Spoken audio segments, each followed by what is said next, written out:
మాజీ మంత్రి హరీష్ రావుకు కౌంటర్ ఇచ్చారు మంత్రి శ్రీధర్ బాబు.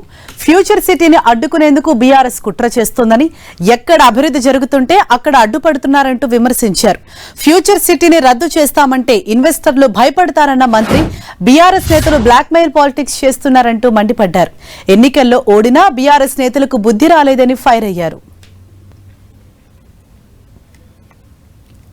ఈ రాష్ట్రాన్ని అభివృద్ధి చెందాలా వద్దా, ఓ కార్యాచరణ తీసుకెళ్లాలని ముందుకు పోవాలని ఉందా లేదా, మీకుందా లేదా, మీ పార్టీకి ఉందా లేదా అని అడుగుతా ఉన్నాం. నేను అడుగుతా ఉన్నాం, ఇట్లాంటి చీప్ పాలిటిక్స్ చేయొద్దు. మా ఆలోచనను ఒక విధంగా ప్రజలు కోరుతా ఉన్న అంశాన్ని ముందుకు తీసుకెళ్తే డైవర్షన్ పాలిటిక్స్ తీసుకురావాలని, లేకుంటే బ్లాక్ మెయిలింగ్ పాలిటిక్స్ చేయాలనే ఆలోచన చేయటం తప్ప అసలు మీరేమనుకుంటున్నారు? రాష్ట్ర ప్రయోజనాలను దృష్టిలో పెట్టుకోకుండా ఎక్కడ అభివృద్ధి చేస్తే అక్కడ ఆపుతామని మాట్లాడుతూ ఉన్నారు.